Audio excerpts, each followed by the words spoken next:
अहो कागद आणि फायली देखील भिरकावले गेल्या, सत्तार यांचे पोस्टर देखील फाडले।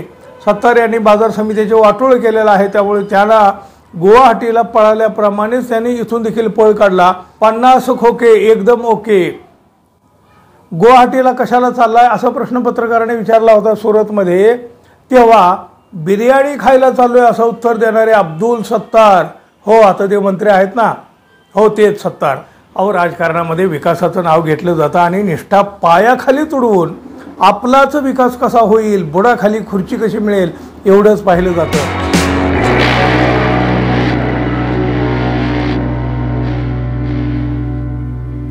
मित्रहो नमस्कार। कधी काळी आमदार खासदारांना फार मोठी किंमत होती हो, समाजात मान सन्मान होता। अहो मंत्र्यांचा सन्मान आणि दरारा काही वेगळाच होता हे लक्षात घ्या। अहो गेल्या काही वर्षात हे सगळं संपलं आहे हो। अर्थात आजही समाजामध्ये मानाचं स्थान मिळवणारे काही आमदार खासदार आहेत, हो मंत्रीही आहेत। अहो पण त्यांची संख्या किती, आता फक्त बोटावर मोजणे एवढी उरलेली आहे। आता याला काय दुर्दैव म्हणायचं आपलं, त्यांचं कशाचं दुर्दैव हो। अहो गेल्या 2-2.5 वर्षात राजकारणाचा कसा चिखल झालाय ते आपण पाहतो। अर्थात तो कुणी केला हे आता काय कुणी कोणाला सांगायची गरज उरली नाही ना हो, हे आता शेवटच्या माणसाला देखील माहीत आहे। अहो राजकारणामध्ये विकासाचं नाव घेतलं जातं आणि निष्ठा पायाखाली तुडवून आपलाच विकास कसा होईल, बुडाखाली खुर्ची कशी मिळेल एवढंच पाहिलं जातं। अहो जनतेशी कोणाला काहीही देणं घेणं उरलेलं नाही, मग जनताही अशा काही मंडळींना त्यांची जागा बरोबर दाखवत असते बघा। अहो गेल्या 2-2.5 वर्षामध्ये आपण हे जे काही खोक्यांचं राजकारण पाहिलं, 50 खोके समजा ओके, ही घोषणा राज्यात बरीच गाजली। अर्थात अधूनमधून आजही हे खोके वाजत गाजत असतात, पण आता तर याच खोक्यातील एका मंत्र्यांना चक्क व्यासपीठावरून पळ काढायची वेळ आली आहे। पळ, अरे अरे कुठे नेऊन ठेवलं यशवंतराव चव्हाण यांच्या महाराष्ट्रातील राजकारण हो। एकनाथ शिंदे यांच्या शिवसेनेतील काही नेते हे केवळ बाष्कळ आणि बेताल बोलण्याबाबत प्रसिद्ध आहेत। अहो यांचे जीव म्हणजे सैराट सुटलेले असतात हो, अर्थात त्यांना त्यांचं काही वाटत नाही। अहो वाटणार कसं, योग्यता नसताना एखाद्या उंचीच्या जागी बसायला मिळालं ना की असा बेतालपणा होत असतो। तोच बेतालपणा शिंदे सेनेतल्या नेत्यांचा सुरू आहे। अहो आता कदाचित 2 महिन्यानंतर ही सगळी थेरं बंदही होतील। गुवाहाटीला कशाला चाललाय असा प्रश्न पत्रकाराने विचारला होता सुरतमध्ये, तेव्हा बिर्याणी खायला चाललोय असं उत्तर देणारे अब्दुल सत्तार, हो आता ते मंत्री आहेत ना, हो तेच सत्तार। तेच सत्तार ज्यांनी सुप्रिया सुळे यांच्याबाबत अत्यंत वाईट विधान केलेलं होतं बघा।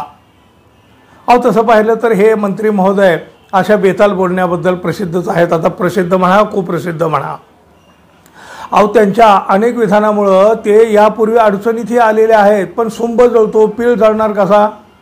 या सत्तारांना आता कार्यक्रम सोडून भर व्यासपीठावरून पळ काढण्याची वेळ आलेली आहे। अहो कानात पडत होत्या घोषणा 50 खोके समद ओके।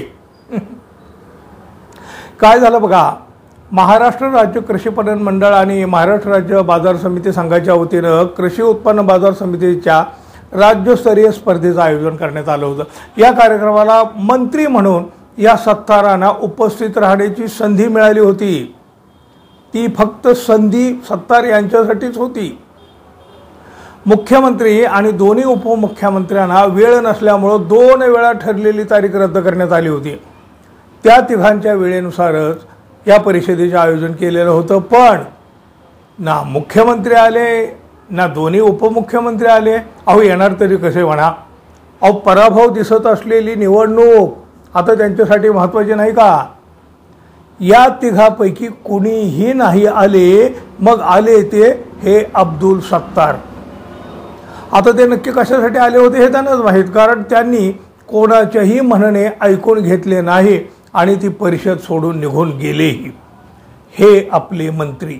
परिषदेची वेळ दुपारी 2ची असताना मंत्री अब्दुल सत्तार 2 तासांनी उशिरा म्हणजे 4 वाजता कार्यक्रमाच्या ठिकाणी आले। अहो लोक तिष्ठत राहिले, पण त्यांचा इलाज नव्हता, काय करणार। मंत्री तेही एकनाथ शिंदे यांच्या शिवसेनेचे। बरं बघा, उशिरा आले ते आले, पण तरीही त्यांना थांबायला वेळ नव्हता म्हणे. अहो मग वेळ नव्हता तरी आले तरी कशासाठी हो?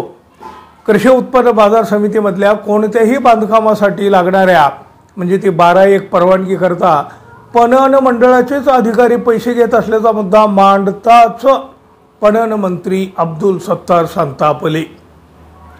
वाद निर्माण होईल असं वक्तव्य करू नका असं म्हणत त्यांनी थेट माईकचा ताबा घेतला. उपस्थित सभापतींनी पदाधिकाऱ्यांना बोलू द्या अशी विनंती केली, पण अब्दुल सत्तार हे जे मंत्री आहेत त्यांनी मला राज्य मंत्रिमंडळाच्या बैठकीला जायचं आहे असे म्हणत परिषदेतून चक्क काढता पाय घेतला. हो मग काय घोषणा आणि एकच गोंधळ. त्यामुळे सत्तार यांच्या विरोधात घोषणाबाजी देखील सुरू झाली. सत्तार यांचं करायचं काय, खाली डोकं वर पाय, 50 खोके एकदम ओके, कमिशन घेणारे सत्तार गेले खाऊन खाऊन 50 खोके माजलेत बोके, सत्तार हाय हाय, महायुती सरकारचे करायचे काय, खाली डोके वर पाय अशा घोषणा सुरू झाल्या. अहो कागद आणि फायली देखील भिरकावले गेल्या. सत्तार यांचे पोस्टर देखील फाडले. सत्तार यांनी बाजार समितीचे वाटोळ केलेलं आहे, त्यामुळे त्याला गुवाहाटीला पळाल्याप्रमाणेच त्यांनी इथून देखील पळ काढला अशा घोषणा आक्रमक झालेल्या सभापतींनीही दिल्या. अहो सत्तार यांच्या निषेधाचा ठराव करीत सोमवारी राज्यातील बाजार समित्या 1 दिवसासाठी बंद ठेवण्याचा निर्णय आता जाहीर करण्यात आलेला आहे. महाराष्ट्र राज्य बाजार समिती सहकारी संघाचे सभापती प्रवीण नाहटा यांनी मोठा संताप व्यक्त केलेला आहे. सरकार बाजार समित्याचा अवमान करीत आहे, आम्ही सत्तार यांचा निषेध करतो. याबाबत मुख्यमंत्र्याकडे देखील तक्रार करणार असून सत्तार यांना आता उमेदवारी दिली जाऊ नये अशी आमची मागणी आहे. मी राष्ट्रवादी काँग्रेसच्या नगर जिल्हाध्यक्षपदाचा राजीनामा देत आहे असं देखील नाहटा यांनी म्हटलेलं आहे. सत्तार यांच्या विरोधात बाजार समित्या बंद पाळणार तर आहेतच, पण 12(1) ची परवानगी जोपर्यंत दिली जात नाही तोपर्यंत सत्तार यांच्या घरासमोर आमरण उपोषण केले जाणार आहे. दांगट समितीचा अहवाल जर स्वीकारला नाही तर महायुतीच्या उमेदवारांना पाडण्याचे काम केले जाईल असा इशारा देखील देण्यात आलेला आहे. पण काय वेळ आली राव, भर कार्यक्रमातून मंत्र्यांना पळ काढावा लागतोय. सत्तार यांचे करायचे काय, खाली डोकं वर पाय, 50 खोके एकदम ओके, कमिशन घेणारे सत्तार गेले खाऊन खाऊन 50 खोके माजलेत बोके, सत्तार हाय हाय, महायुती सरकारचे करायचे काय, खाली डोके वर पाय अशा घोषणा ऐकाव्या लागल्या आहेत हो या मंत्र्यांना. अहो सामान्यांच्या सन्मानाच्या पदांचा देखील हा अवमान होतोय की नाही, जबाबदार कोण? तुमच्या प्रतिक्रिया जरूर कमेंट करा.